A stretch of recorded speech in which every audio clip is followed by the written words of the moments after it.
After you filmed the video clips and would like to make your video longer, maybe by combining them, that's where transitions come in handy. There are several built-in transitions in the editing apps. Let's quickly go through the built-in transitions in the editing apps. You can find anything from subtle to more obvious ones. My most used would be dissolve, zoom, and fading in or out from black and white that's usually at the beginning or end of the video.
One of the common editing tricks is a disappearing trick, and it can be done with the help of a dissolve transition. Simply shoot a subject and then put it away. Use a tripod so there is no change or shake. In any editing app, delete the unnecessary parts. Here, that's the part when I'm moving away the vase. As a result, you'll have two clips. Just add a transition between them and it's ready. Feel free to experiment with the transition style.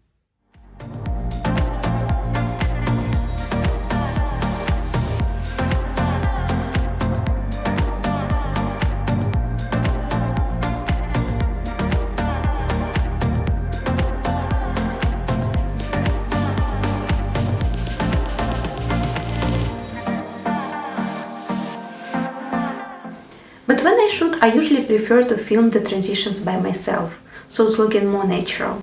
There is also a very popular editing technique used in creative video editing, which is Matchcut. You've probably seen it before in the videos when someone magically changes their clothes. So let's look at how it's done. First thing to make sure when filming is to remember where you stand, not to change the position. Find a line or put a pen or something on the floor so you won't forget. I've added the raw video to CapCut. That's how I shot it, not touching the camera and stepping on the same place after getting changed. The most common movements for transitions are clapping, finger snap, turnaround, and jump. But you can be creative and go for something new. For the first transition, I used a clap. In the filming, I do the clap when wearing one outfit, and I do another clap while wearing a different outfit. In post-editing, I cut it at the moment of clapping to match. The most important here is to be very precise. Be sure to make it look like it's a continuous action, no pauses here. That's one of the mistakes. Otherwise, it just won't look good. Same with other transitions, very precise at cutting.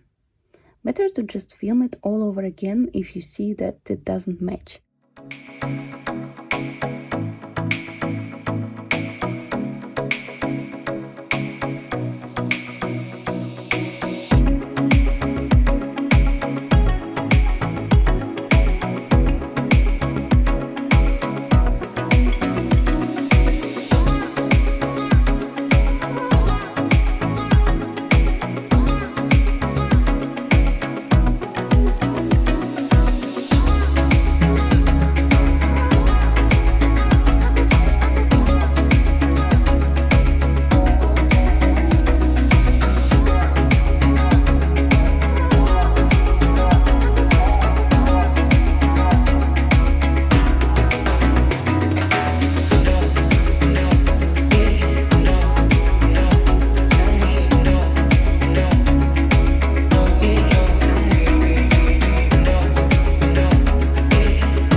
Another trick to make it look smooth is to increase the speed at the moment of the transition.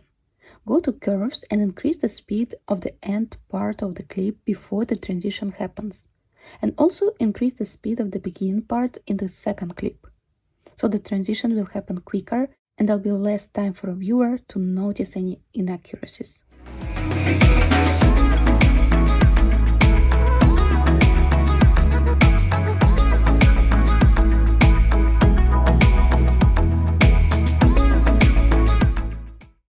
Another trick I use is by adding effects. For example, here in the clap transition, I look down in the second clip, but I should have looked straight to the camera to match with the first clip. To cover it, I go to transitions and choose anything that can distract the viewer from this. For example, flashy ones.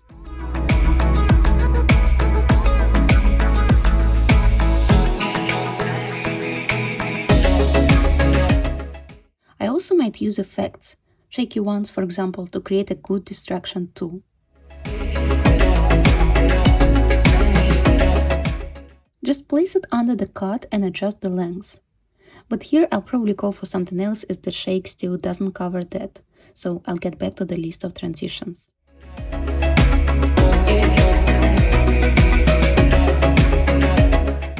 And this is the final version.